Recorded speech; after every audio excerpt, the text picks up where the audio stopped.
Shalom semua warga kerajaan Allah. Dan kita sedang menjalani living selflessly. Sebagai tanda orang selflessly itu selalu berbagi dengan yang lain.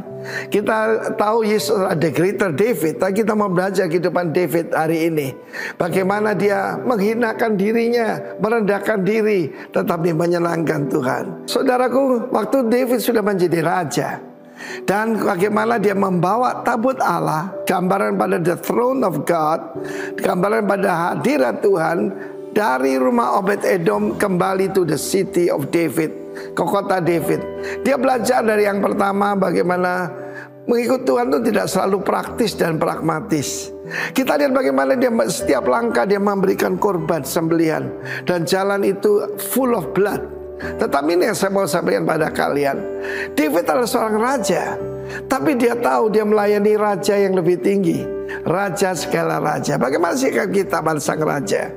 Tanda kita menghormati Tuhan adalah kita menuruti perintahnya, bukan? Tapi di sini David going further. Dia hadirat sebuah raja di sebuah balerung. Selalu ada, kalau saudara biasa main kartu itu ada joker. Joker atau jester itu adalah orang yang membuat hal yang lucu, yang membuat jadi orang ketawa, membuat sukacita sang raja. Dan disitulah dia melepaskan jubah kerajaan, dia tidak memakai mahkota, tetapi saudaraku, dia menari-nari dengan sekuat tenaga di hadapan Tuhan.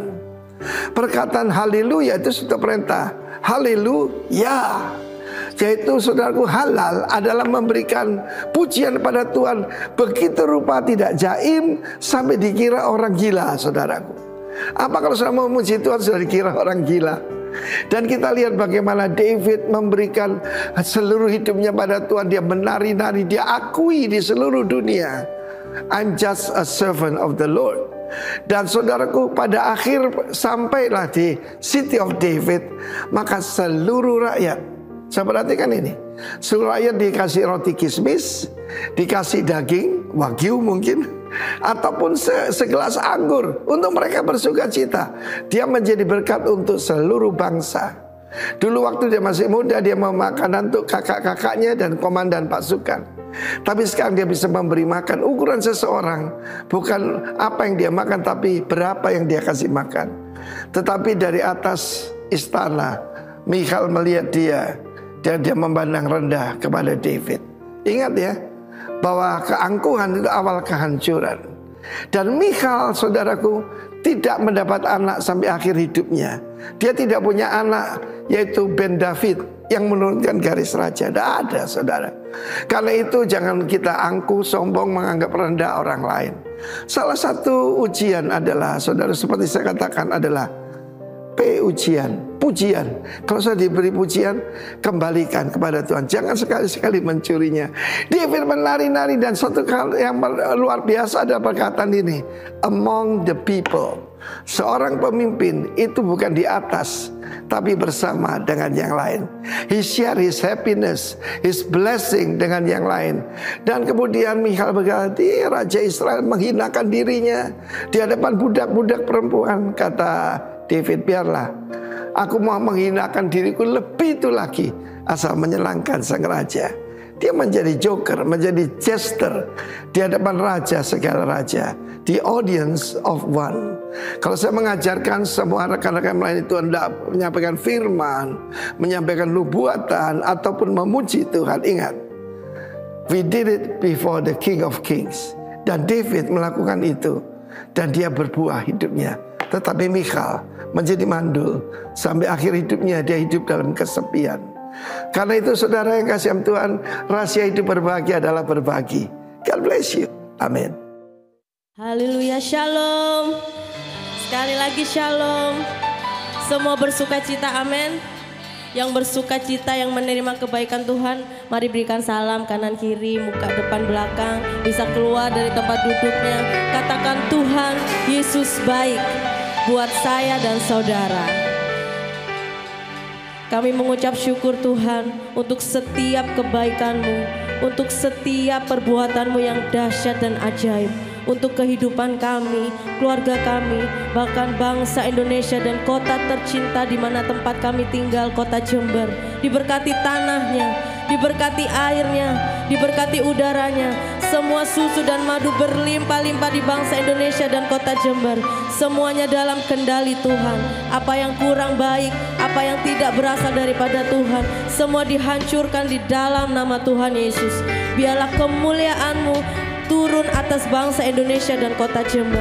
Diberkati pemimpin-pemimpin bangsa dan kota ini Tuhan, yang Tuhan sudah pilih dan Tuhan sudah tetapkan. Biarlah semua mereka boleh melakukan tugasnya dengan takut akan Tuhan.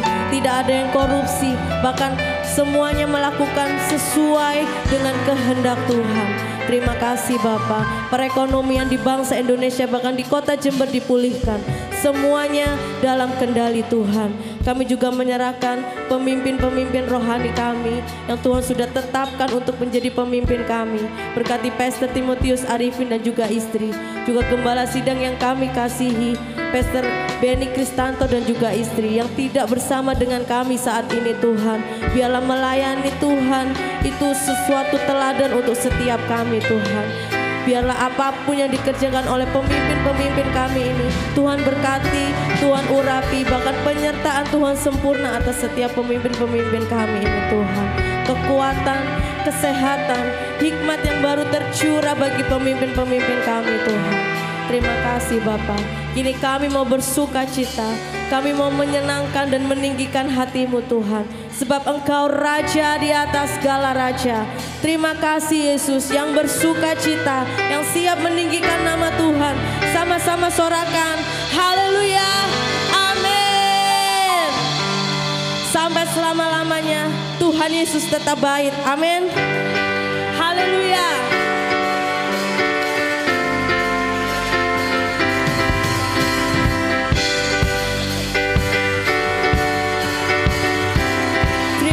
Buat kebaikan-Mu Tuhan, Engkau sungguh baik untuk hidup kami Yesus. Haleluya.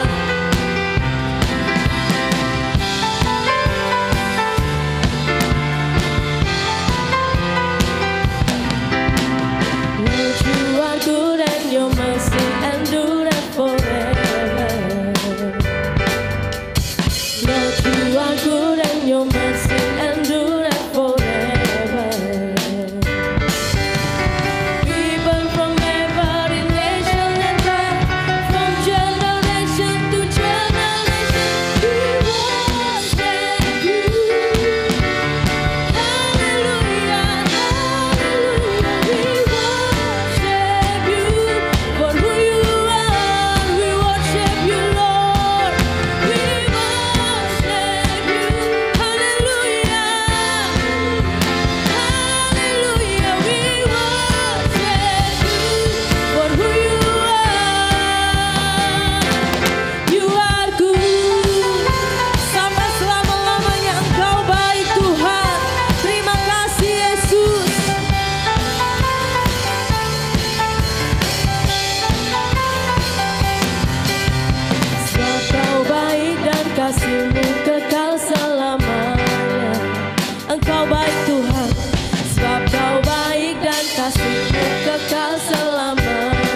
tinggikan.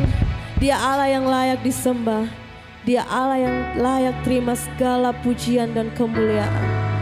Sebab hanya nama-Mu Yesus yang berharga dan mulia bagi hidup kami. Tidak ada satupun yang dapat menandingi Engkau Tuhan. Engkau yang memerintah atas hidup kami. Terima kasih Yesus.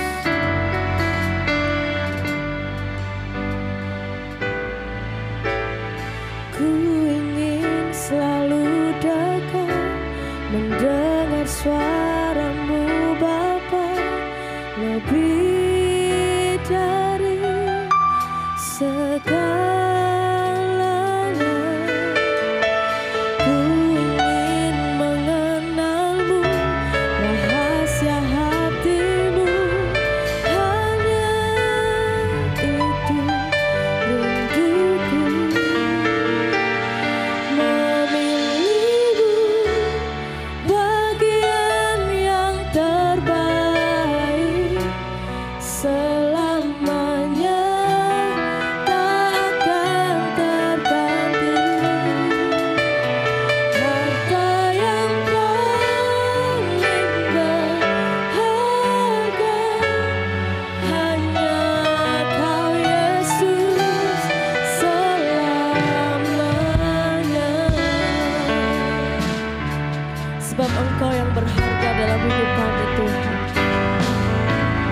Ku ingin selalu dekat, mendengar suara-Mu Bapa, lebih dari segalanya. Ku ingin mengenal-Mu, rahasia hati-Mu, hanya itu rinduku. Memilih-Mu bagian yang terbaik, selamanya takkan terganti. Kau harta yang paling berharga Tuhan. Tidak ada Allah yang seperti Engkau Yesus. Kau Yesus selamanya.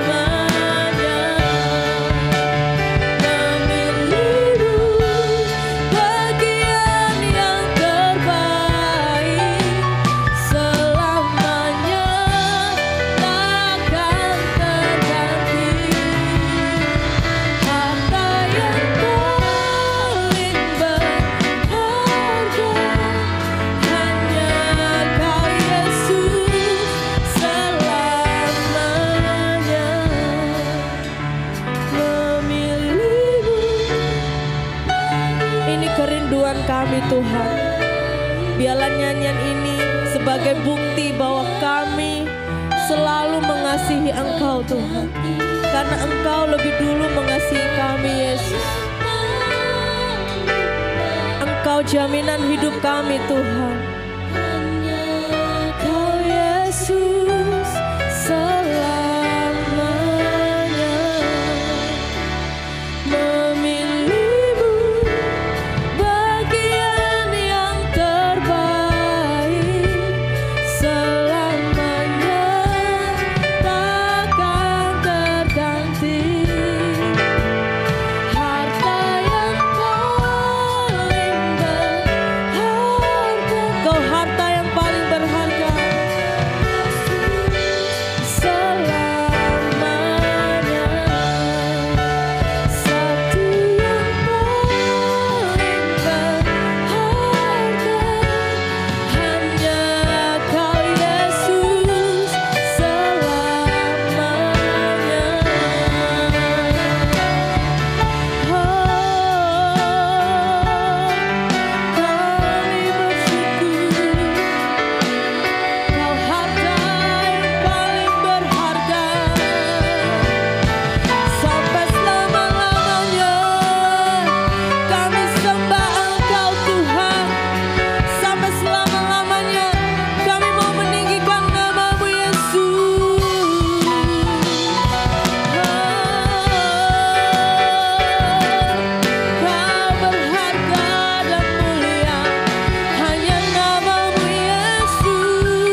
Sebab nama-Mu yang termanis dan terindah Tuhan.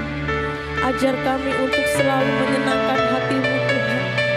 Apapun kondisi hidup kami, apapun proses hidup kami, ajar kami untuk setia, ajar kami untuk selalu menyenangkan hati, ajar kami untuk selalu berkata bahwa apapun yang terjadi dalam hidup kami, itu semua yang terbaik bagi kami Tuhan. Terima kasih Yesus.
termanis di dalam hidupku.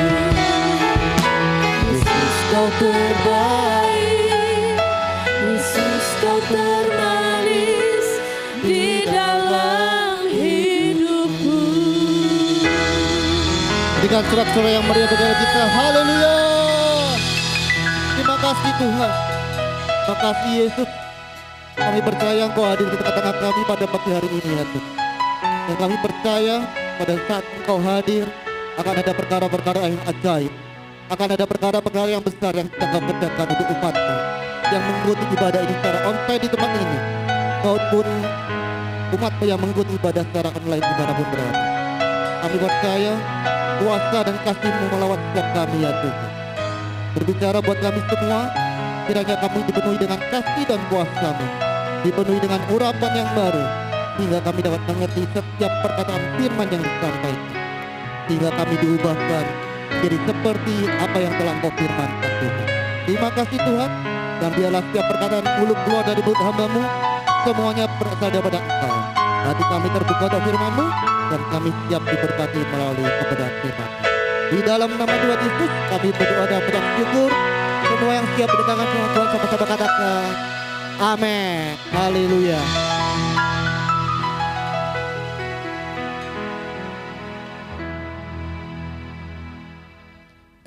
Ya silakan duduk. Oh sudah duduk ya. Ya terima kasih untuk tim RPC Present Worship pada pagi hari ini. Semua diberkati amin. Haleluya. Ya terima kasih untuk GPI Rock Jember yang sudah memberikan kesempatan bagi kami satu tim ya satu tim ya kita ya. Ya saya tadi datang ke sini kaget Bapak Ibu Saudara sekalian ya. Ternyata SL-nya dari Lumajang ya kan. Pemain keyboardnya Pak Didik dari Lumajang, Bang Dev juga dari Lumajang gitu ya. Ini bukan program tali kasih ya. Tapi ini gereja dan saya percaya gereja itu memang untuk mempersatukan. Amin. Itulah fungsinya gereja ya. Bapak Ibu Saudara sekalian, beberapa hari lalu saya sempat nonton bioskop gitu ya. Ada dua judul ya yang hari-hari ini lagi rame. Yang pertama adalah Lilo and Stitch ya. Yang kedua adalah Mission Impossible gitu ya. Saya sebagai ayah gitu ya, saya sebagai anak laki, orang laki gitu ya. Senangnya nonton yang mana? Mission Impossible gitu ya. Banyak actionnya ya kan. Ya keren lah gitu ya, adegan-adegan action gitu ya. Tapi berhubung saya punya anak kecil, mau enggak mau nontonnya Lilo and Stitch ya. Akhirnya nontonlah kita film kartun itu gitu ya. Bukan kartun sih tapi ada ya film anak-anak lah. Tapi pesan moralnya bagus sekali. Ya, dia bercerita tentang yang namanya Ohana. Tahu ya semua Ohana, keluarga. Bagaimana sebuah keluarga itu tidak boleh meninggalkan atau tidak boleh melupakan anggota keluarganya. Itu keren gitu ya. Nah, Bapak Ibu Saudara sekalian, akhir-akhir ini gitu ya, banyak gereja Tuhan itu yang sedang disusupi oleh yang namanya roh bioskop gitu ya. Apa sih roh bioskop itu ya? Prinsip dari bioskop gini, kalau filmnya bagus, penontonnya banyak ya. Kalau filmnya jelek, penontonnya sedikit. Nah, Bapak Ibu Saudara sekalian, banyak sekarang gereja-gereja itu hanya melihat sebagai pembicaranya ini wah keren, tak datang ya supaya menerima lawatan Tuhan gitu ya. Percayalah Bapak Ibu Saudara sekalian, lawatan Tuhan itu tidak tergantung sama pembicaranya. Ya, lawatan Tuhan tidak tergantung sama pembicaranya. Mana buktinya? Ya. Ada suatu hari gitu ya, Yesus datang ke kota Nazaret gitu ya. Dia ingin berkhotbah gitu ya, dia mengajar di kota itu dan ternyata tidak terjadi apa-apa. Padahal Yesus loh yang ngomong, pembicaranya tuh sekali Yesus. Tapi tidak ada pertobatan, tidak ada kejadian apa-apa di kota itu. Mujizat pun tidak ada. Dikatakan seperti itu. Ya kan? Padahal Yesus yang ngomong. Bayangkan Yesus sendiri ini yang ngomong. Sang Firman itu sendiri yang ngomong. Tapi juga tidak terjadi apa-apa. Dan bayangkan kalau di perjanjian lama, kalau kita lihat gitu ya. Ada seorang pembicara. Dia bukan dari orang yang wah gitu ya. Dia tidak datang dengan pesawat gitu ya. Dia tidak datang dengan mobil-mobil keren. Ya kan, datang laptopnya dibawain, tasnya dibawain. Biasanya kan pendeta-pendeta besar kan seperti itu. Ini enggak. Dia datangnya itu dari mana? Dia datangnya itu dari perut ikan. Siapa dia? Yunus, gitu ya. Bayangkan, dia sudah diengkremi selama 3 hari, gitu ya, di perut ikan. Dia datang ke sebuah kota namanya Niniwe. Khotbahnya biasa, gitu ya. Tapi satu kota Niniwe dikatakan bertobat dan menerima lawatan Tuhan. Apa yang menjadi perbedaannya? Yang menjadi perbedaannya adalah ketika kita mendengarkan firman Tuhan, tapi tidak pernah melakukan, tidak akan terjadi yang namanya lawatan Tuhan. Tapi satu kota Niniwe mendengarkan khotbah, mendengarkan firman Tuhan, dan dia melakukan. Makanya lawatan Tuhan terjadi kota Niniwe, sedangkan Yesus tidak. Yesus mengajar, banyak orang mendengarkan. Tapi banyak juga orang yang di belakang Yesus tuh bisik-bisik. Ya kan? Wah, siapa sih dia? Yesus gitu ya. Bukankah dia tetangga kita? Ya kan? Simon, Judas, itu kan saudara kita. Main-main sama-sama, main layangan sama-sama. Mungkin seperti itu kan. Ya, ngapain dia? Sudah besar ya kan? Merantau mungkin. Bahasa sekarang, wah sudah merantau sekarang kembali ke kota. Mau ngobain kita. Siapa dia? Makanya tidak terjadi apa-apa di kota itu. Tapi bandingkan dengan Yunus, ketika satu kota itu mendengarkan dan melakukan firman Tuhan, maka lawatan Tuhan terjadi di kota itu. Dan saya percaya Bapak Ibu sekalian, sekali lagi, lawatan Tuhan tidak tergantung pada pembicaranya. Jadi siapapun yang berbicara di sini, gitu ya, baik dari desa, baik dari kota besar, selama kita mendengarkan dan melakukan firman Tuhan, maka lawatan Tuhan akan terjadi dalam hidup kita. Amin. Semua mau lakukan firman Tuhan? Haleluya. Ya, Bapak Ibu Saudara sekalian, saya akan berbicara tentang salah satu keadaan manusia pada akhir zaman, yaitu mencintai diri sendiri atau selfish, ya. Nah, judulnya selfless versus selfish. Ya, dikatakan di dalam 2 Timotius 3 bahwa salah satu karakteristik manusia pada akhir zaman adalah mencintai diri sendiri. Di dalam terjemahan lain dikatakan selfish gitu ya. Hari ini saya berbicara tentang itu. Bapak Ibu Saudara sekalian, perlu kita sadari ya bahwa semua permasalahan yang ada dalam hidup kita, ya, semua permasalahan yang terjadi dalam hidup kita terlebih dahulu dimulai dari yang namanya ego, atau penyebabnya gara-gara ego kita sendiri, ya. Masalah ego itu yang biasanya membuat kita itu berantem dengan orang-orang di rumah, ya, yang sudah berkeluarga gitu ya. Istri kepinginnya kumpul sama keluarga, ya. Suami enggak, suami kepinginnya nongkrong sama teman-teman. Itu menimbulkan konflik semua pada egonya masing-masing, ya. Tidak mau mendengarkan pendapat pasangan, ya, maunya pendapatnya harus diturutin. Itu adalah orang-orang yang egois gitu ya. Nah, Bapak Ibu Saudara sekalian, berantem dengan teman kita, berantem dengan rekan sepelayanan kita, ya. Kalau ada tugas gereja melayani, kalau enggak ada aku, enggak mau melayani. Yang dia mau kerjakan semuanya, pokoknya ada aku baru turun tangan. Kalau enggak ada, sorry ya, next time aja. Itu adalah ciri-ciri orang egois gitu ya. Ego, masalah di gereja, bahkan masalah dengan Tuhan seringkali lahir gara-gara masalah ego kita, ya. Katanya sudah pelayanan, ya kan? Aku sudah memberi, tapi kok Tuhan ternyata kasih aku masalah dan lain sebagainya. Jemaat Tuhan kepinginnya mendapatkan pelayanan khusus, perhatian khusus gitu kan. Yang lain tidak usah diperhatikan. Itu adalah sifat-sifat orang egois gitu ya. Bahkan Bapak Ibu Saudara sekalian, ego seringkali menjadi penyebab perang antar negara. Nah, saya ini juga baru tahu, ya. Nah, ini ayatnya terlebih dahulu, ya. Di dalam Filipi 2 ayat 3 sampai 4, dengan tidak mencari kepentingan sendiri atau puji-pujian yang sia-sia, sebaliknya hendaklah dengan rendah hati yang seorang menganggap yang lain lebih utama daripada dirinya sendiri.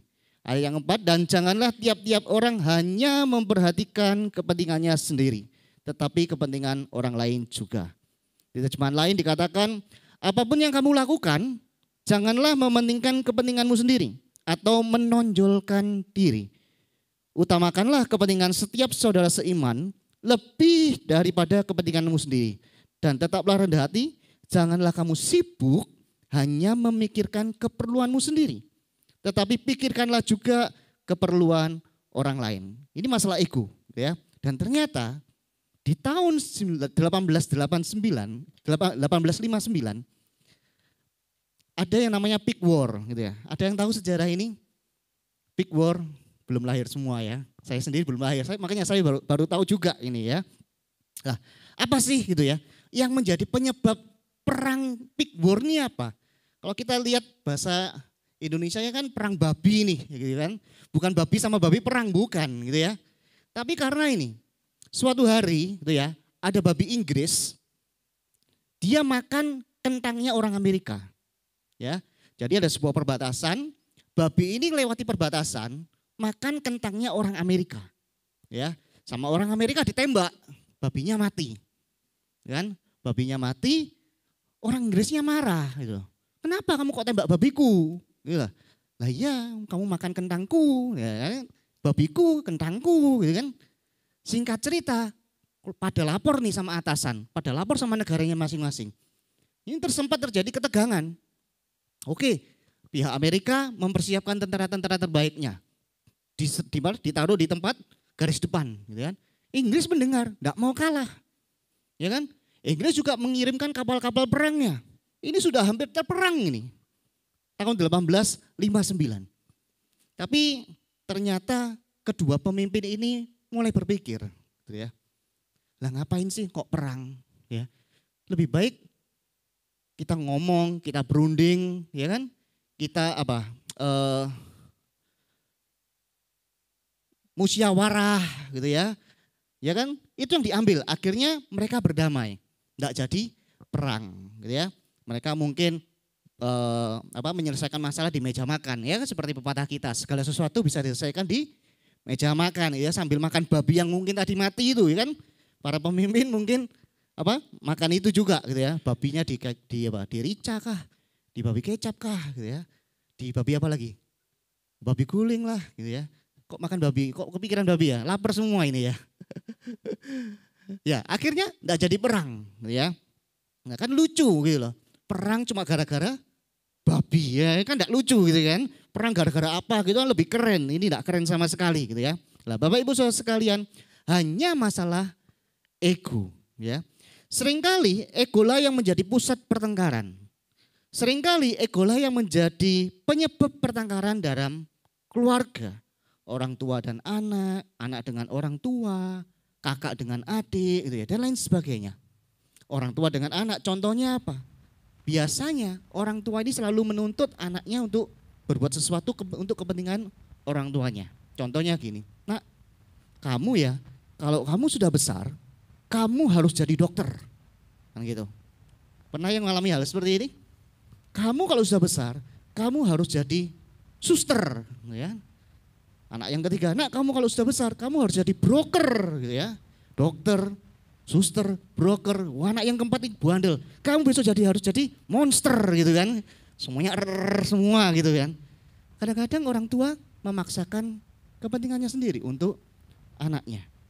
Jangan sampai kita para orang tua menuntut atau mementingkan kepentingan kita sendiri melalui anak kita. Ya, ada seorang ibu bertanya ini, ngobrol ini ya. Ibu dengan anaknya usia ya sekitar 5-6 tahunan gitu ya. Kemudian ibu ini tanya, nak kamu kalau sudah besar, kamu mau jadi apa? Gitu kan? Kemudian sang anak ngomong, mah, aku kalau sudah besar, aku mau jadi pragawati. Ya. Wah, mamanya marah. Nggak bisa, kamu tidak bisa jadi pragawati. Pokoknya enggak mau mama kamu jadi pragawati. Gitu kan. Anaknya bingung ini. Aduh, kenapa ya pragawati kok enggak boleh?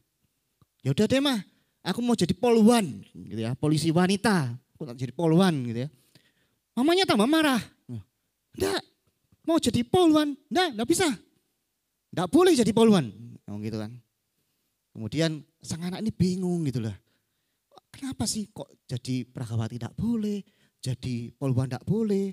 Kemudian dia ngomong bisik-bisik gitu ya sama mamanya. Ya udah deh mah, aku nyerah deh. Apa memang aku harus ditakdirkan untuk jadi ibu rumah tangga Tama? Ngomong gitu dia. Ya kan? Mamanya nangis gitu ya. Mamanya nangis, hampiri anaknya kemudian dipeluk gitu ya. Nak, kamu itu laki-laki paijo ya. Makanya enggak boleh jadi poluan, enggak boleh jadi pragawati, enggak boleh gitu ya. Apalagi jadi ibu rumah tangga. Ternyata dia laki-laki. Ya kan? Namanya paijo juga gitu ya. Bapak Ibu Saudara sekalian, seringkali keegoisan kita itu yang menimbulkan yang namanya pertengkaran, ya. Nah, apa sih ego itu, ya? Ego adalah rasa sadar akan diri sendiri atau konsep individu tentang dirinya sendiri. Bagaimana kita memandang diri kita, itulah ego. Ya. Dan semua orang, saya katakan semua orang itu punya ego masing-masing. Kalau enggak percaya, ya, nanti setelah saya ibadah, ya, ayo semuanya foto, betul ya? Musik lah, SL lah, pembicara dan lain sebagainya, foto gitu ya. Foto sendiri, kemudian dikirimlah ke HP kita. Yang pertama kali kita lihat diri sendiri lah. Manusia itu punya ego, Bapak Ibu Saudara sekalian. Tapi ego itu harus dilatih. Ya. Ego kalau tidak dilatih, ego kalau dimanjakan terus-menerus akan jadi yang namanya egois. Ya. Egois itu apa? Orang yang selalu mementingkan kepentingan diri sendiri tanpa mempertimbangkan kebutuhan atau perasaan orang lain. Itulah egois. Nah, Bapak Ibu Saudara sekalian, makanya saya bilang bahwa ego itu harus dilatih.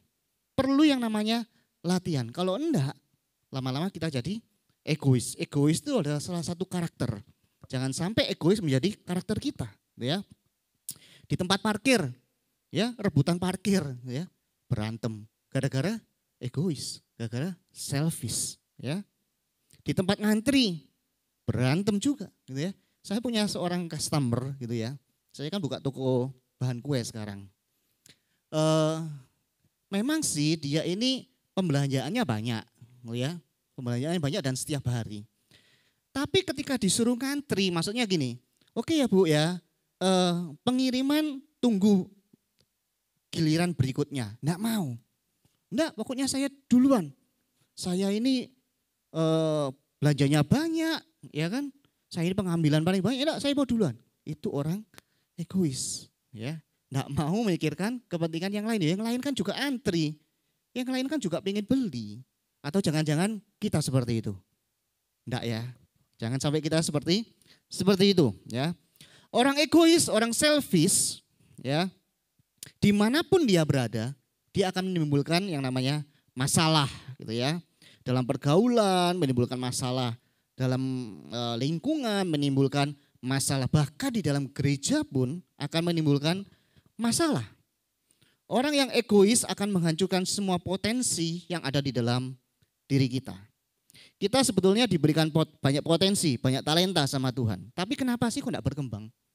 Kenapa sih enggak bisa bertumbuh? Kenapa sih enggak bisa berbuah? Karena egois. Contoh gitu ya.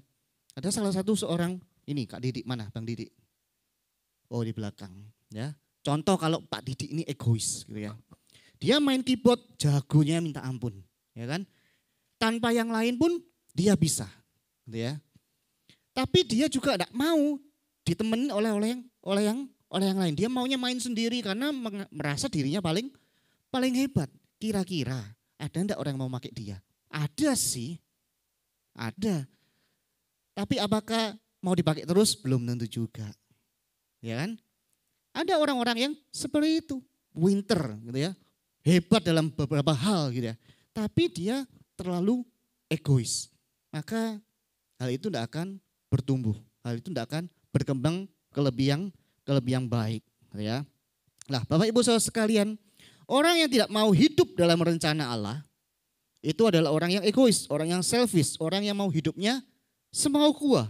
Ya, menuruti keinginan sendiri. Itulah yang namanya selfish. Maka dari itu belajarlah yang namanya ego itu dilatih. Semakin hari semakin menjadi lebih dewasa, ya. Nah, Bapak Ibu Saudara sekalian, kalau kita ego bisa dilatih, kita bisa menjadi lebih dewasa. Kalau ada masalah, kalau ada keributan, gitu ya. Kalau kita sudah dewasa, bukankah lebih gampang untuk kita tuh ngomong, oke, sorry ya, aku salah. Maaf ya, aku salah. Dan lain sebagainya. Maka saya rasa pertengkaran atau perdebatan itu juga tidak akan berlangsung lama, betul ya? Tapi kalau kita egois, enggak, aku enggak mau minta maaf. Dia yang salah, meskipun sebenarnya dia yang salah, enggak, pihak sana yang salah. Itu akan terus berlanjut. Makanya seringkali pertengkaran, perdebatan berlarut-larut. Itu terjadinya karena keegoisan kita. Orang yang dewasa mampu memaksimalkan potensi dalam dirinya. Orang yang dewasa mau hidup dalam rencana Allah. Ya, karena dia tidak selfish. Tapi Pak, ya, ada beberapa orang itu ngomong gini, "Loh, Pak, Yesus itu loh mengajarkan kita untuk mencintai diri sendiri." Itu Yesus mengajarkan. Kalau tidak percaya, ini Pak ayatnya, ya. Nah, di dalam Matius 22 ayat 39 tentang hukum yang pertama, hukum utama dan pertama, ya. Ini saya terjemahkan dalam bahasa Indonesia masa kini, gitu ya. Dikatakan perintah kedua sama dengan yang pertama itu. Cintailah sesamamu seperti engkau mencintai dirimu sendiri. Loh Pak, ini kan disuruh mencintai diri sendiri Pak. Ya kita mesti tahu konteksnya seperti apa dan bahasa aslinya seperti apa. Ya, kalau yang tadi egois, gitu ya, itu selfish. Tapi kalau mencintai dirimu sendiri, di sini bahasa Inggrisnya memakai kata self love, menghargai, mengasihi diri sendiri. Ya, apa sih self love di sini? Mengasihi atau mencintai diri sendiri di sini. Sikap mencintai sendiri dengan cara yang sehat tanpa merugikan orang lain. Ya. Ciri-cirinya apa sih? Orang yang self love menginginkan yang terbaik dari dirinya dan rela berkorban untuk kebaikannya sendiri. Bapak Ibu Saudara sekalian, yang terbaik itu belum tentu yang terenak. Betul ya? Yang terbaik belum tentu yang terenak. Kalau saya ambil contoh babi gitu ya. Samcam itu enak enggak? Enak ya. Tapi apakah itu terbaik buat tubuh kita? Belum tentu. Enggak gitu ya. Mager, males tuh enak enggak mager? Kaum rebahan yang ada di sini gitu ya. Yang sukanya tiduran. Enak enggak? Enak. Tapi apakah itu terbaik untuk tubuh kita? Belum tentu. Olahraga itu enggak enak. Olahraga itu capek, semua jarem, sakit. Tapi percayalah, itu yang terbaik buat tubuh kita. Hidup jujur tuh enak enggak? Ada yang ngomong enak, ada yang ngomong enggak enak. Hidup jujur tuh enggak enak. Lebih enak tuh gampang bohong, ya. Tapi itu bukan terbaik buat kita. Baca renungan firman Tuhan, merenungkan firman Tuhan, itu enak enggak? Ngantuk Pak? Iya Pak ya. Biasanya orang baca Alkitab itu kan mau tidur. Ya kan, sebagai buku dongeng gitu kan, mau tidur, wah baca Alkitab dulu. Nah enak. Tapi itu yang terbaik buat kerohanian kita. Orang yang mencintai atau mengisi diri sendiri, dia akan menginginkan yang terbaik untuk dirinya tanpa melukai orang lain. Diet itu enak enggak? Diet itu udah enak, Bapak Ibu Saudara, saya ini diet. Nggak enak sama sekali, malam nggak boleh makan gitu kan. Aduh susahnya minta ampun gitu ya. Tapi itu baik untuk tubuh saya. Ketika saya sudah mulai melebar ke kanan ke kiri. Ya kan. Harus diet, nggak enak tapi harus berkorban. Untuk kebaikan diri, itu yang namanya mencintai diri sendiri. Tanpa merugikan orang lain. Jadi kita tahu arti mencintai diri sendiri di sini ya. Yang satu selfish, yang satu self love, ya. Lah, Bapak Ibu sekalian, itu yang terjadi dalam 2 Timotius 3 tadi.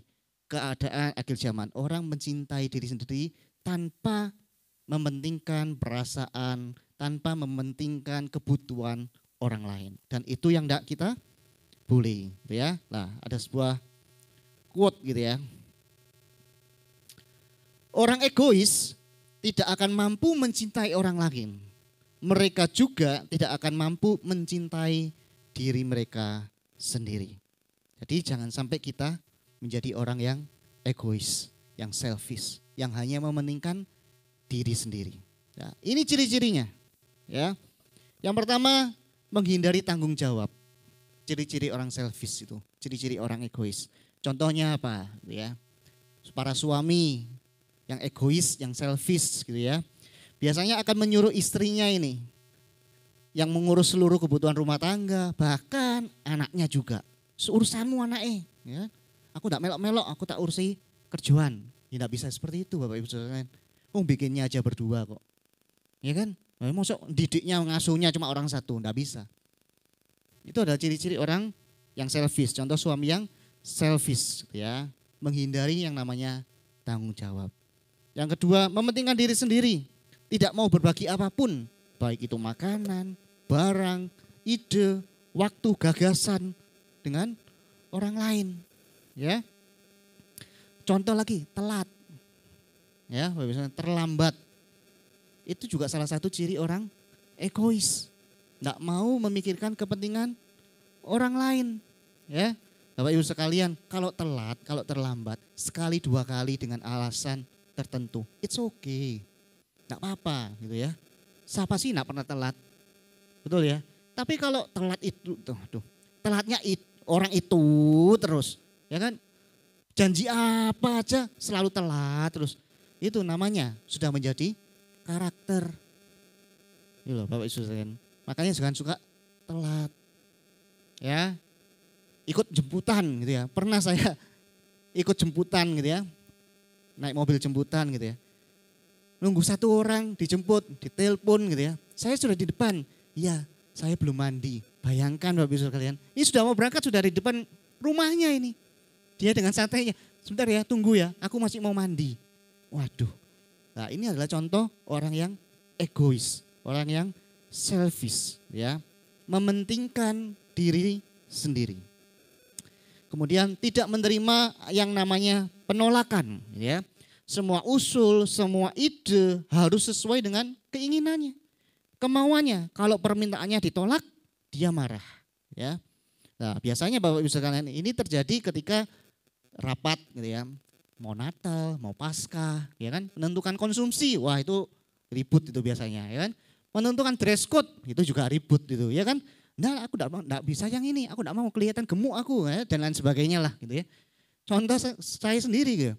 Sebelum Covid tahun 2018 kalau tidak salah, mungkin Miss Agnes sudah bergabung sama Komsel saya, tidak tahu, saya lupa.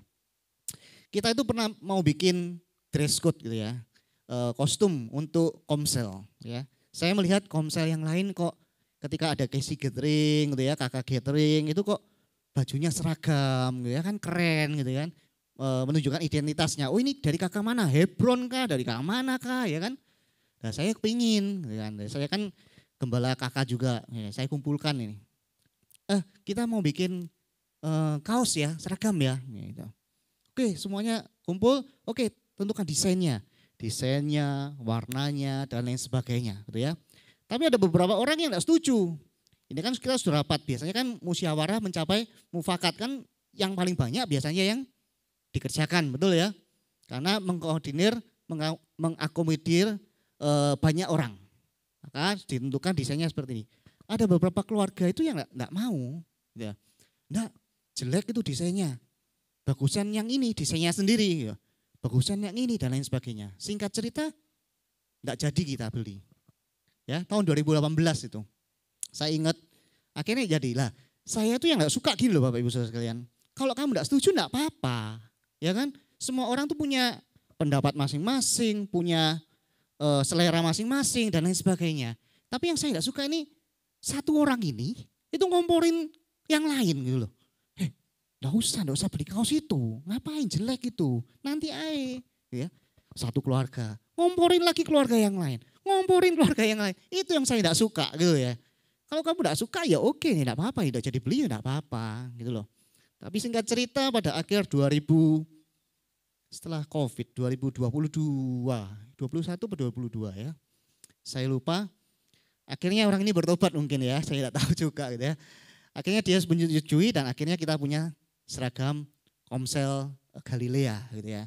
Nah, Bapak Ibu Saudara sekalian, jangan kita ini kalau kita punya ide, kalau kita punya kemauan, semua orang tuh harus nurutin kita. Enggak bisa seperti itu. Kita ini hidup dengan orang lain, Bapak Ibu Saudara sekalian. Kita tidak bukan hidup sendiri. Makanya kita juga perlu mementingkan kepentingan atau kebutuhan orang lain, ya. Kemudian yang terakhir, menganggap dirinya paling benar. Nah, Bapak Ibu Saudara sekalian, saya lupa, saya mendengarkan podcast dari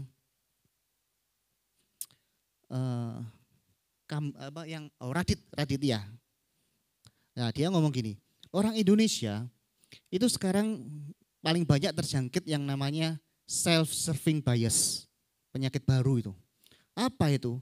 Penyakit ya ini, menganggap dirinya paling benar. Jadi kalau ada kesalahan, gitu ya, dia selalu menyalahkan orang lain. Dia menganggap dirinya yang paling benar. Enggak, meskipun sebenarnya dia yang salah. Tapi dia tetap ngotot bahwa orang yang lain yang salah. Tapi kalau ada sesuatu yang baik, yang bagus, dia menganggap itu dirinya.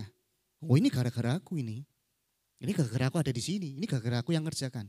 Itu yang namanya self-serving bias. Dan ini banyak menjangkiti orang-orang di luar sana, bahkan di gereja pun seperti itu. Menganggap diri paling hebat, menganggap diri paling benar. Selalu menyalahkan orang lain, keadaan dan lain sebagainya. Nah, Bapak Ibu Saudara sekalian, jangan kita punya karakter orang egois, gitu ya. Susah minta maaf dan lain sebagainya. Itu ciri orang egois. Coba cek dalam diri kita. Apakah kita mendapatkan salah satu sikap seperti yang saya sampaikan pada hari ini. Kalau ada, yuk kita sama-sama bertobat ya dan berubah. Karena apa Bapak Ibu Saudara sekalian? Orang yang egois, orang yang mementingkan diri sendiri itu dalam sebuah problem, permasalahan. Di dalam Yakobus 3 ayat 16 dikatakan demikian.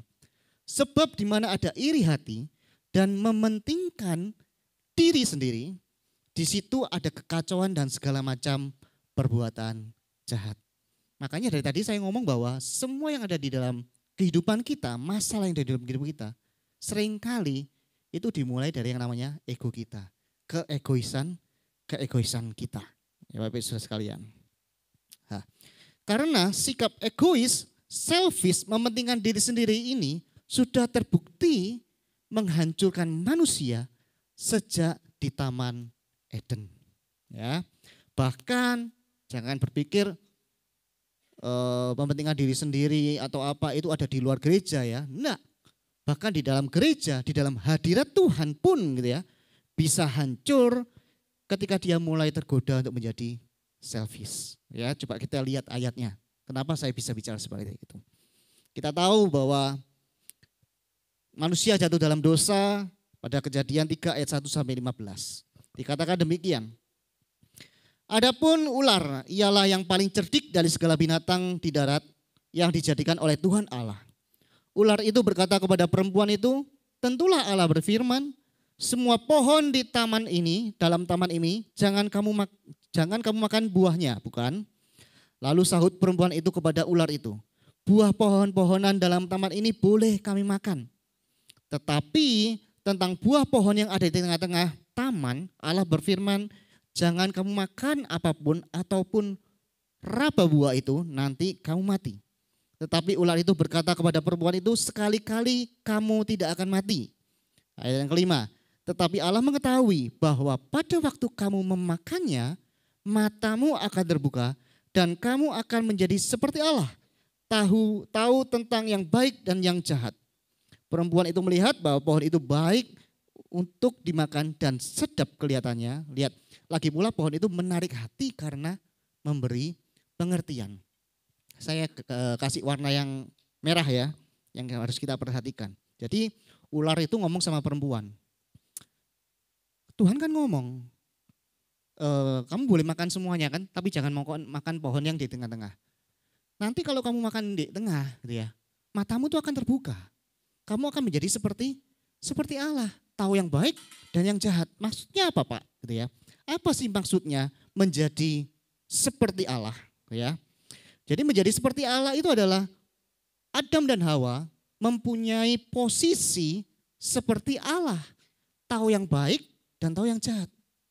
Jadi dengan kata lain, manusia kepingin ya, yang ngatur baik, yang ngatur jahat itu dirinya sendiri. Enggak perlu lagi Tuhan. Aku sudah tahu yang jahat mana, yang baik mana, jadi aku enggak perlu Tuhan. Ngapain? Aku tahu sendiri kok. Itu yang dimaksud di dalam ayat ini. Dia ingin seperti Allah, dia enggak mau lagi diatur oleh Allah. Dia mau menentukan hidupnya sendiri.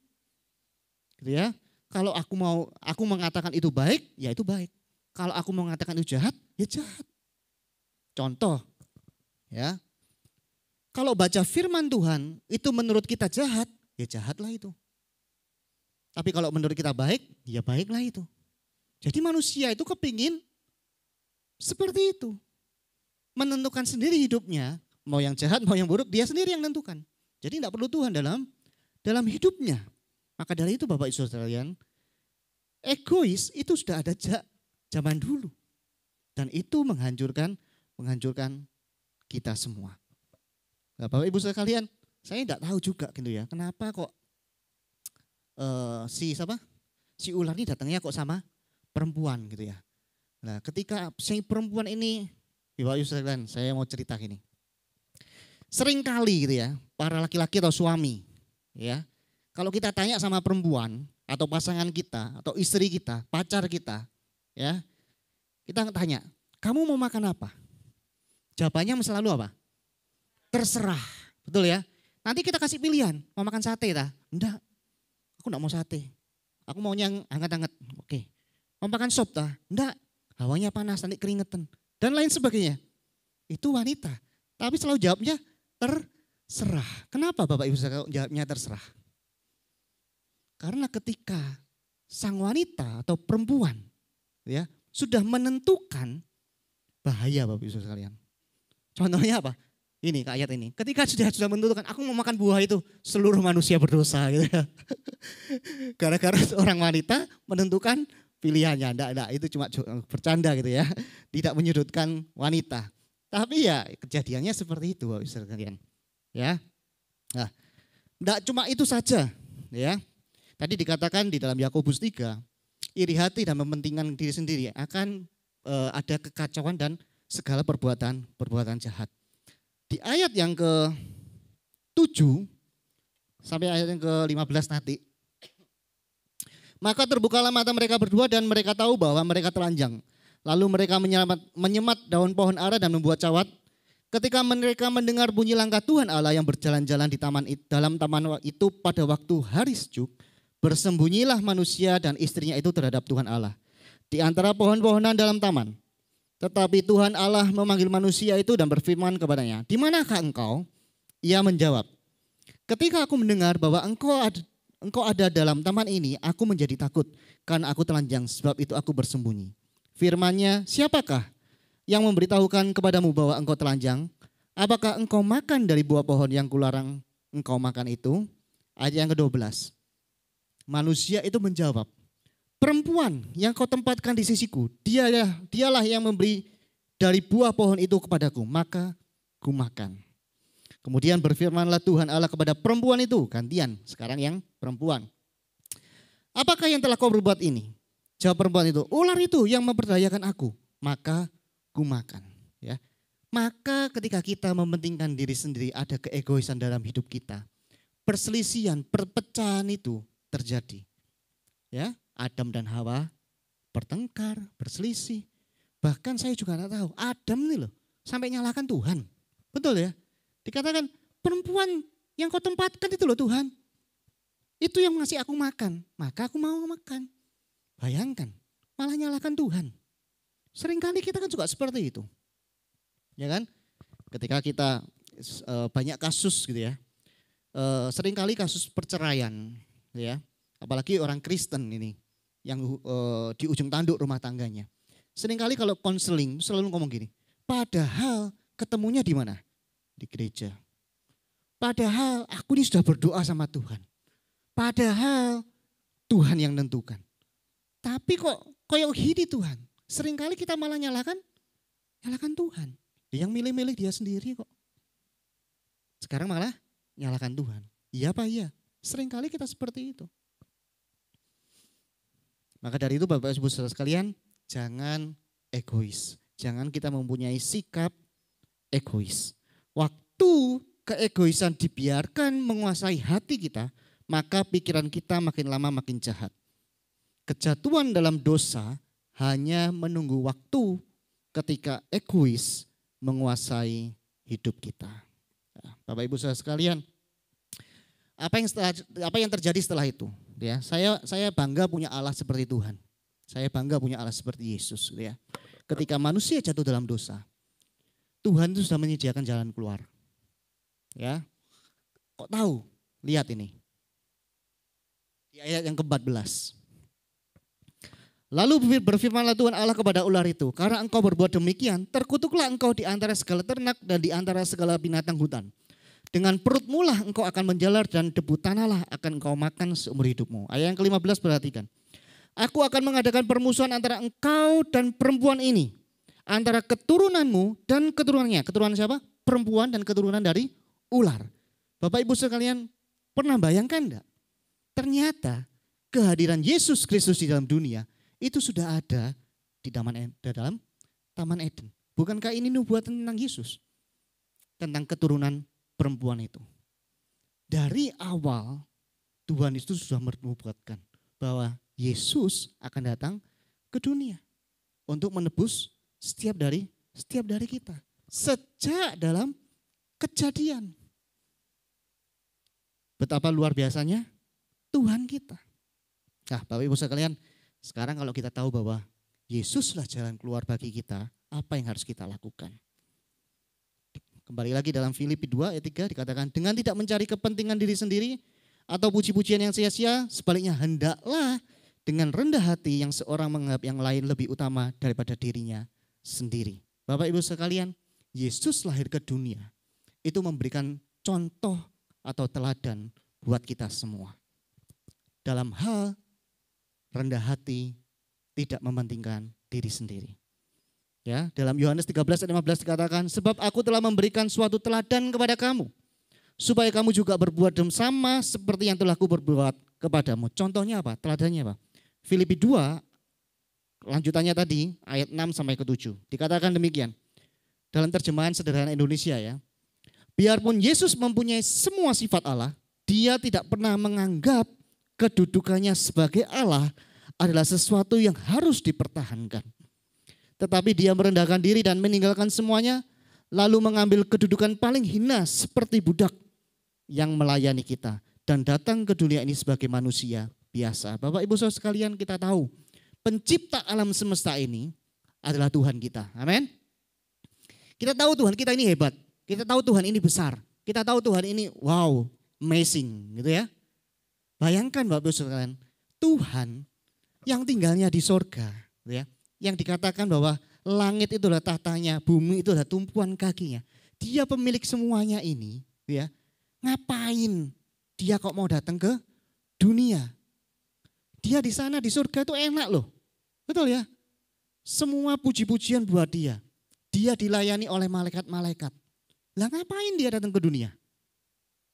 Makanya dia ngomong, meskipun Yesus mempunyai sifat semua sifat Allah, dia tidak pernah menganggap kedudukannya sebagai Allah sesuatu yang harus dipertahankan.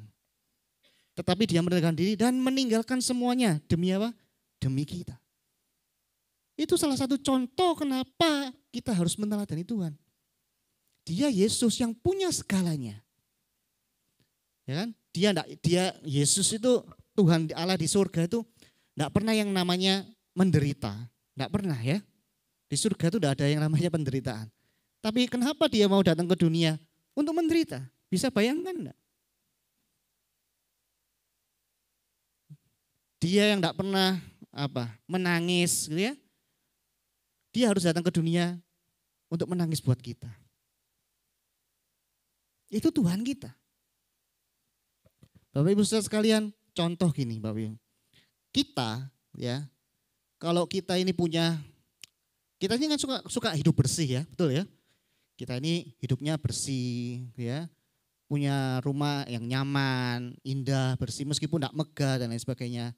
Tapi paling tidak bersih lah ya. Suatu saat, suatu ketika kita harus keluar dari rumah itu ya. Kemudian kita ketemu sama pemulung, sama tukang yang ngambil sampah dan kita harus tinggal di situ. Ya kan? Kita harus makan bersama dengan orang itu. Kira-kira nyaman enggak? Enggak nyaman. Tapi itu yang Yesus lakukan. Dia datang ke dunia dari surganya yang indah. Untuk makan bersama kita orang berdosa, melayani kita. Itu Yesus kita, itu Tuhan kita. Makanya Bapak Ibu Saudara sekalian, kita mesti meneladani Yesus. Ya Pak, itu kan Yesus. Emang ada orang di dunia ini yang tidak egois? Ada. Kemarin minggu lalu Pak Lukas Widianto khotbah tentang anak kecil yang memberikan roti. Bapak Ibu Saudara sekalian, ketika Yesus sedang mau keluar kota gitu ya, kemudian tiba-tiba banyak orang ngikutin dia. Yesus kemudian mengajar lagi, kemudian hari sudah mulai petang, dia ngomong sama muridnya, harus kamu kasih makan nih orang-orang. Ya, apa yang terjadi? Murid-muridnya ngomong, enggak ada. Kalau maupun ke Starbucks gitu ya, atau mungkin itu uangnya juga banyak, lagian sudah malam. Kemudian ada seorang anak kecil, dia cuma punya 5 roti jelai dan 2 ikan. Bapak Ibu sekalian, anak kecil. Kita tahu anak kecil ini biasanya kalau ada sesuatu kan digenggam. Betul ya? Tidak mau diberikan. Tapi ini diberikan. Kecuali lebih gitu ya. Mungkin kalau kita manusia, dia punya 10 roti dan 4 ikan. Oke lah, setengah tak kasih no. Itu masih masuk akal. Betul ya? Tapi dia cuma punya 5 roti dan 2 ikan. Dan itu punyanya dia yang terakhir. Tapi dia mau berikan. Untuk kepentingan orang banyak. Bapak Ibu Saudara sekalian, tadi saya di belakang gitu ya. Saya tanya sama Irma. Saya tanya sama Alfred sama yang lain. Ada permen gitu ya tadi ya.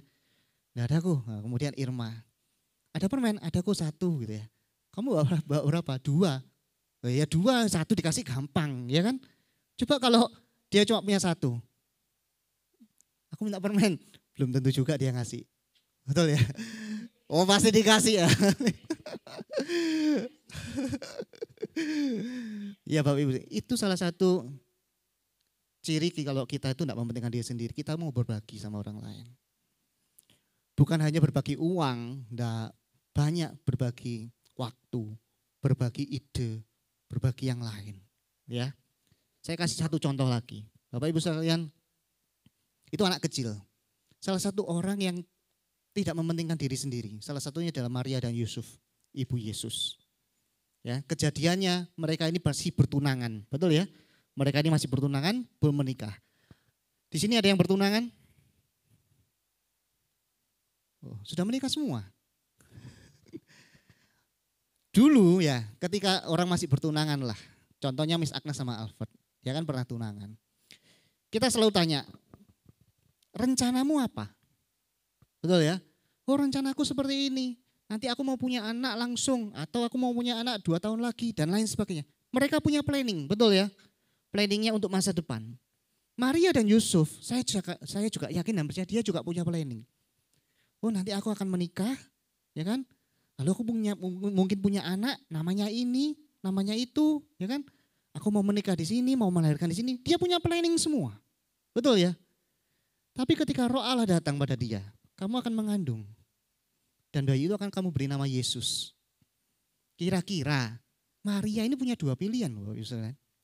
Yang pertama dia ngomong, enggak, aku punya planningku dewek. Aku punya kepentinganku sendiri. Aku sudah planning hidupku seperti ini. Betul ya? Bisa enggak dia punya planning seperti itu? Mau ngomong, enggak Tuhan aku enggak mau. Aku punya kepentinganku sendiri. Bisa. Tapi Maria enggak lakukan. Maria mau melakukan kehendak Tuhan.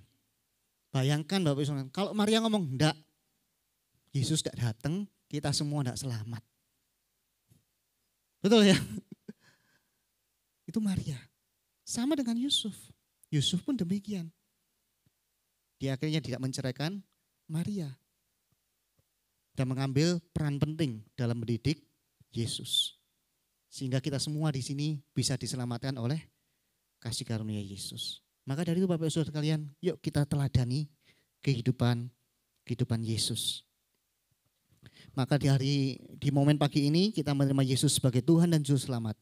Maka kita akan masuk dalam sebuah kehidupan yang tidak hanya memikirkan atau mementingkan diri sendiri. Tetapi kehidupan yang mementingkan kepentingan Tuhan dan orang banyak. Dan ini ayatnya terakhir.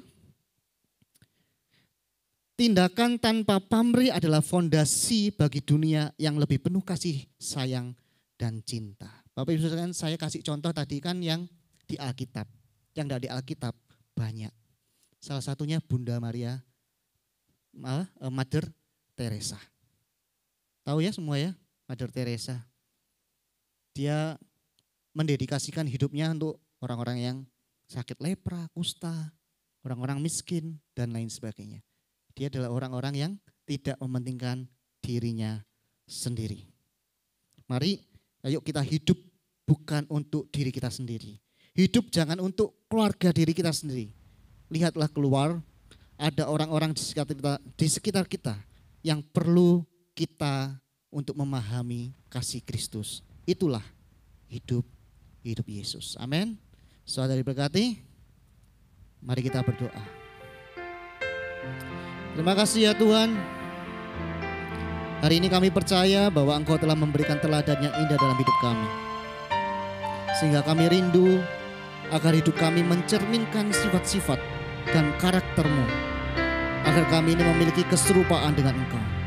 Sehingga dunia tahu bahwa kami ini adalah anak-anak Allah. Melalui sikap kami yang peduli kepada sesama kami. Melalui gerakan kami yang memperhatikan orang lain. Ampuni kami Tuhan, kalau selama ini kami terlalu egois. Ampuni kami Tuhan, kalau selama ini kami terlalu mementingkan diri kami sendiri. Kami mau bertobat Tuhan, dan kami mau terus belajar untuk didewasakan melalui kebenaran firman. Kiranya apa yang sudah kami dengar pada hari ini akan menjadi gaya hidup kami, bagaimana kami hidup di dunia ini. Terima kasih Tuhan, di dalam nama Tuhan Yesus kami berdoa dan mengucap syukur. Haleluya. Amin.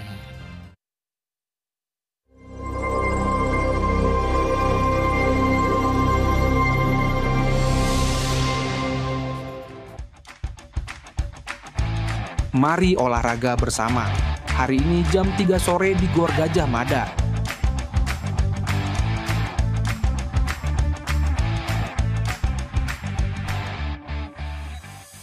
Ibadah kenaikan Tuhan Yesus to Heaven and Back akan diadakan di Pasir Putih Situbondo pada Kamis 29 Mei 2025 dengan biaya investasi hanya Rp20.000 per orang. Untuk pendaftaran dan informasi lebih lanjut, Anda dapat menghubungi gembala KK masing-masing. Dan bagi Anda yang belum ber-KK, Anda dapat menghubungi Bapak Eko Haryono atau Bapak Adi Chandra. Mari persiapkan waktu bersama untuk memperingati kenaikan Yesus Kristus dan alami perjumpaan dengan Allah yang mengubahkan. Mari kita bersama-sama berdoa untuk bangsa dan kota kita. Dalam doa pagi melalui Zoom, yang diadakan setiap hari Sabtu pukul 5 pagi. Ibadah anak, Rocky, setiap hari Minggu pukul 8, bertempat di ruang Rocky House Music Room Mojopahit F1 Jember. Mari para orang tua, dukung anak-anak untuk beribadah dan belajar bersama dalam suasana yang penuh kasih dan keceriaan.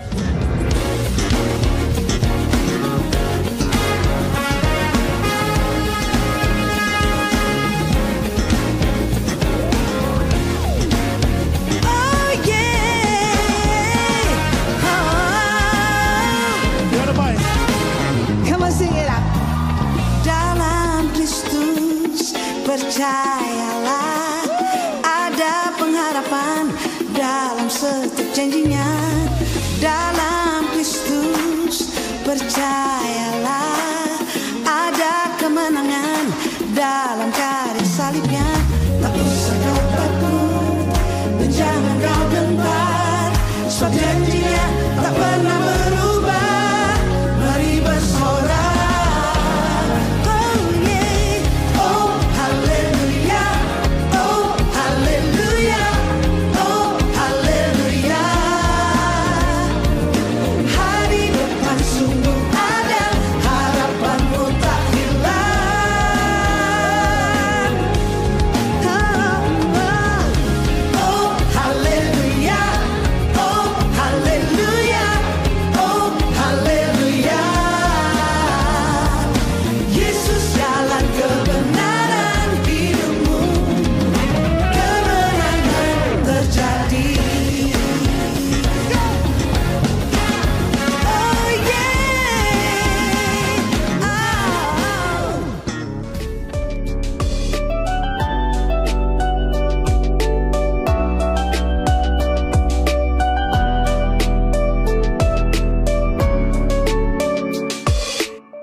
Ada tambahan pengumuman tentang Kingdom Gathering untuk kenaikan Yesus Kristus. Yang pertama, dress code pada waktu kita berangkat yaitu full color dan jeans. Terus yang kedua, di sana kita akan bermain pasti akan basah. Jadi untuk setiap kita untuk membawa pakaian ganti, handuk, perlengkapan mandi. Terus yang ketiga, dipersilahkan bagi yang mau menabur makanan, karena setelah habis mandi kita main pasti lapar. Itu. Terus yang keempat, bagi yang mau menggunakan kendaraan pribadi monggo, tapi tetap diinfokan kepada Pak Eko siapa-siapa yang mau membawa kendaraan pribadi, tapi tetap juga bayar ya. Biaya investasi 20.000. Dan yang kelima, berkumpul di Gunung Batu D12 jam 6:30 pagi. Kita akan berangkat bersama-sama dari tempat itu. Tuhan Yesus memberkati. Kita sambut anak-anak raja.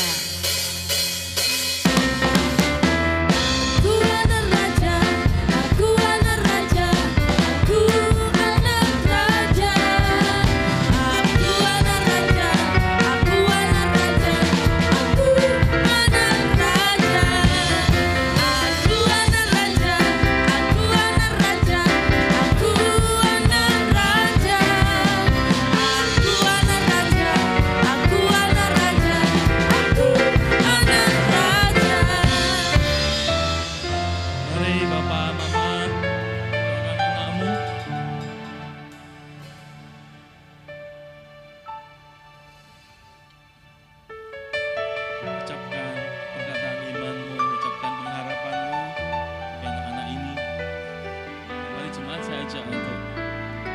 uluran tangan-Mu sebagai tanda kita mendukung orang tua yang mendoakan anak-anak ini. Kami mengucapkan berkat atas anak-anak ini Tuhan. Anak-anak jadi kesayangan setiap orang tuanya. Kami percaya hal yang bagus, yang baik dalam kehidupan mereka akan terjadi sesuai dengan rencana Tuhan. Kami percaya masa depan yang indah, yang gilang gemilang ada atas anak-anak kami. Memberkati anak-anak kami Tuhan dengan kekuatan, dengan ketabahan sehingga dia boleh menjalani kehidupannya, menjalani pertumbuhannya di dalam pengharapan dan takut akan Tuhan. Mereka mengerti oleh karena apa yang terjadi dalam kehidupnya adalah sungguh-sungguh kasih karunia Tuhan. Berdoa juga buat orang tua, kiranya melalui orang tua anak ini boleh mengenal, semakin mengenal Tuhan, mengenal kasih Tuhan, mengenal kebaikan Tuhan dalam kehidupannya. Sehingga mereka boleh hidup sebagaimana iman orang tuanya. Berkati mengurapi orang tuanya juga Tuhan. Berikan kekuatan, berikan kesehatan untuk boleh merawat anak-anak ini sedari kecil sampai menjadi dewasa nanti. Terima kasih Tuhan berkat-Mu untuk dunia akademisnya, untuk pergaulannya, untuk lingkungannya. Kami percaya semua mendatangkan kebaikan bagi anak-anak ini. Terpuji nama-Mu Tuhan, kekal selamanya. Di dalam nama Yesus. Mari kita yang percaya anak-anak kita diberkati Tuhan, katakan amin. Yang sudah diberkati oleh Tuhan, berikan sorak-sorai kemuliaan. Kita akan akhiri ibadah hari ini.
Kita akan memberkati pekerjaan Tuhan di tempat ini. Mari persiapkan persembahan saudara. Kita mau berdoa. Tuhan, berkati persembahan yang ditabur di tempat ini Tuhan. Kami memberi dengan sukacita karena Tuhan sudah memberkati kami. Mari angkat kedua tangan saudara, kita akan pulang. Terimalah berkat yang terbaik yang daripada Tuhan. Tuhan memberkati engkau dan melindungi engkau. Tuhan menyinari engkau dengan wajah-Nya dan memberikan engkau kasih karunia. Tuhan menghadapkan wajah-Nya kepadamu dan memberikan engkau damai sejahtera. Dan aku mengurapi engkau dan mengutus engkau untuk menjadi perwakilan kerajaan Allah dimanapun engkau berada.